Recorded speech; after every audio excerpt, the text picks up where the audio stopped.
Your world is crumbling. You just lost your job. Your relationship ended. Your health is failing.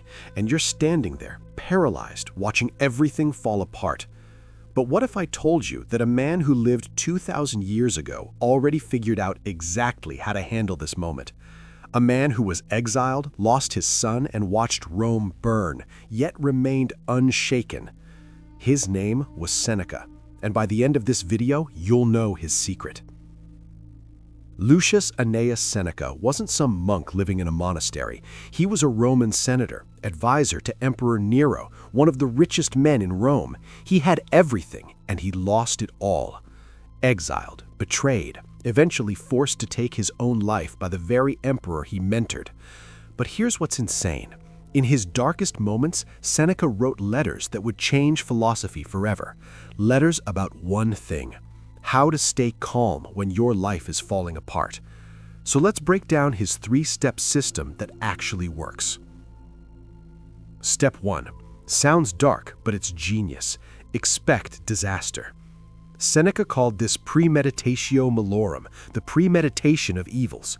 Every morning, he'd imagine the worst possible things that could happen that day. Not to be pessimistic, but to be prepared. Listen to what he wrote. The man who has anticipated the coming of troubles takes away their power when they arrive. Think about it. Why does losing your job destroy you? Because you never thought it would happen. Why does a breakup shatter you? Because you believed it would last forever. You were living in a fantasy. Seneca said, rehearse disaster in your mind, not to live in fear, but to remove the shock. When you've already imagined losing everything, you can't be ambushed by loss. You're ready. You're calm. You're in control. Here's what you do today. Take 5 minutes. Imagine the worst-case scenario in your current situation. Really feel it. Then ask yourself, could I survive this? The answer is almost always yes. And now you're free. Step 2. Control what you can, release what you can't. This is where most people lose their minds. They stress about things completely outside their control. Seneca was brutal about this. He said we suffer more in imagination than in reality. You can't control the economy. You can't control other people. You can't control the past, but you can control your response. You can control your effort. You can control your attitude. Seneca wrote, we are more often frightened than hurt, and we suffer more in imagination than in reality. Stop fighting reality. Your relationship ended? You can't change that, but you can control how you move forward.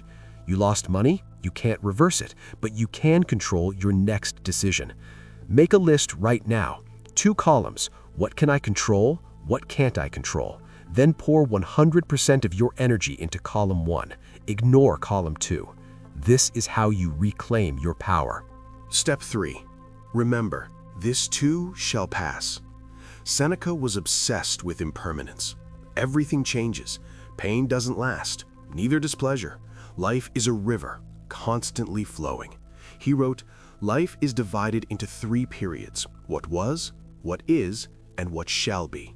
Of these, the present is short. The future is doubtful. The past alone is certain. Your current crisis, it feels permanent, but it's not. You've survived 100% of your worst days so far. This will pass too. But here's the twist, and this is where Seneca gets really interesting. If the bad times pass, so do the good times. So stop clinging. Stop trying to freeze frame your life. Flow with it. Accept it. Dance with it. When you truly understand that everything is temporary, you stop being a victim of circumstance. You become the eye of the storm, calm, centered, unshakable. So, let's bring this together. Life is falling apart right now? Good. You're exactly where Seneca was.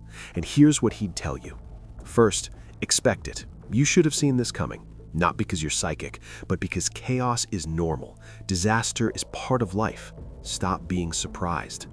Second, control what you can. Your effort, your response, your next step. Ignore the rest. It's noise. Third, remember it's temporary. This storm will pass. You will rebuild. You will be stronger. But here's what nobody tells you. The calm you're searching for? It's not waiting on the other side of your problems. It's available right now, in this moment, in your breath, in your choice to accept what is.